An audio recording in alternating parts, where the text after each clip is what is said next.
The Detroit Lions aren't mathematically eliminated from the playoff race yet, but after Sunday's loss to the Pittsburgh Steelers, it feels less like a question of if and more like when the door finally slams shut.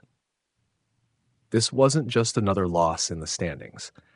This was the kind of game that exposes where a season has quietly gone wrong, the kind that lingers because it was there to be stolen, and the Lions simply couldn't take it. Detroit's 29-24 loss to the Steelers didn't officially end their postseason hopes, but it delivered a brutal reality check to a team that entered the year with Super Bowl expectations. The margin for error is now razor thin, and based on how the Lions have played all season, it's hard to argue they've earned the benefit of the doubt.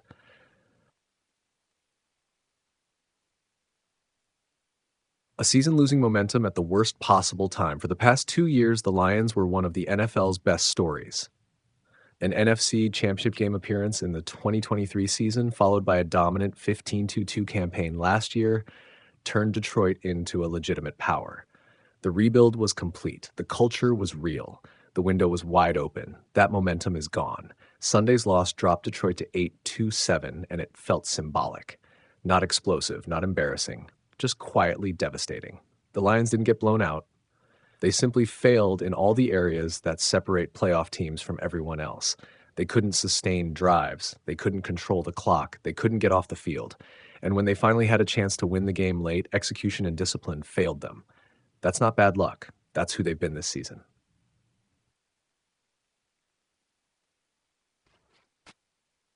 Pittsburgh dictated the game from the start. The Steelers came into the game shorthanded on defense, missing key pass rushers TJ Watt and Nick Herbig.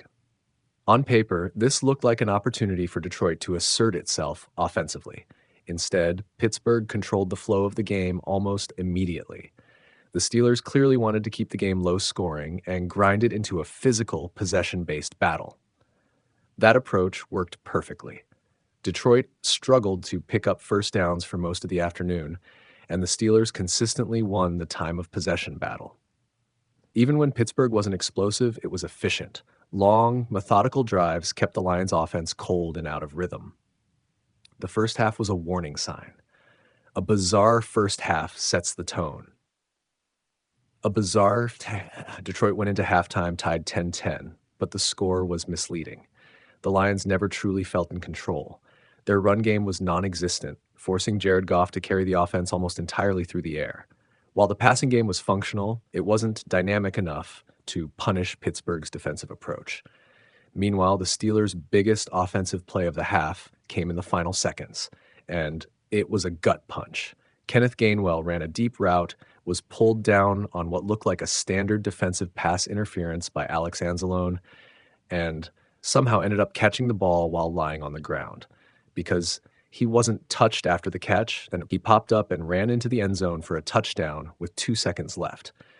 It was one of those plays that only happens when the football gods are leaning one way. Detroit had a chance to respond earlier. They didn't. The third quarter buried the Lions. If the first half was frustrating, the third quarter was suffocating. The Steelers absolutely dominated possession. Detroit ran just 3 plays in the entire quarter. Pittsburgh ran 25. The Lions held the ball for 51 seconds. That's not a typo. You cannot win an NFL game when your offense is standing on the sideline for an entire quarter. The Steelers didn't need explosive plays. They just needed to keep converting third downs, and Detroit couldn't stop them. It got worse. Goff was sacked in the end zone for a safety, pushing Pittsburgh ahead. Then the Steelers went on another long drive and added a field goal. Suddenly, Detroit was down 15-10 and completely out of rhythm.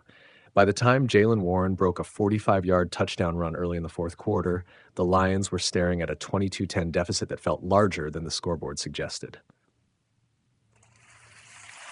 A late rally gives Detroit hope and heartbreak. To their credit, the Lions didn't quit. Facing 4th and 2 with under 9 minutes left, Goff delivered a perfect strike to Calif Raymond for a 27-yard touchdown. That play briefly revived Ford Field and pulled Detroit back into the game. But the defense couldn't answer. Jaylen Warren ripped off another 45-yard touchdown run almost immediately after, restoring a 2-score cushion for Pittsburgh. Big runs have plagued the Lions all season, and once again, a worn down, injured defense couldn't rise to the moment. Still, Detroit got one final chance. Chris Boswell missed a 37-yard field goal attempt that clanged off the right upright, giving the Lions the ball down 5 points with under 2 minutes remaining. It was the exact scenario playoff teams live for. The drive started promisingly. A defensive pass interference on fourth down extended the possession. A tripping penalty added 15 more yards. Amon-Ra St. Brown took a quick screen for 24 yards, and suddenly Detroit was at the 12-yard line. Then everything unraveled. The call that will be argued all offseason, St. Brown caught what looked like the go-ahead touchdown, only for it to be wiped out by an offensive pass interference call on rookie Isaac Tesla. On the play, St. Brown ran directly into cornerback Jalen Ramsey, extended his arm to create separation, then broke back to the ball. Officials flagged it. Lions fans erupted. Was it a soft call? Maybe. Was it technically correct? Probably. Either way, it erased what would have been a spectacular, season-saving touchdown. Detroit couldn't recover. On the final play, St. Brown caught a short pass near the goal line and lateraled to Goff for what appeared to be a miracle touchdown. It didn't count. The earlier penalty ended the game. Just like that, the Lions' best chance at saving their season disappeared. Discipline, defense, and reality. After the game, Goff didn't deflect blame. He called the penalty a bad call in his opinion, but emphasized that officials miss calls both ways. More importantly, he defended Tesla, acknowledging that mistakes happen in big moments. That response was mature. It was also telling. Playoff teams don't put themselves in positions where one penalty decides everything. Detroit has lived in that space all season. The Lions' defense, battered by injuries, hasn't been good enough. The offense has been inconsistent. The run game disappears for long stretches. And against disciplined teams, Detroit has struggled to match physicality and execution. Pittsburgh deserves credit. Without its top pass rushers, the Steelers still shut down Detroit for 3 quarters. Jaylen Warren's 2 long touchdowns and Gainwell's improbable score were enough because the defense controlled everything else. The Steelers moved closer to winning the AFC North. The Lions moved closer to missing the playoffs entirely. The road ahead looks bleak.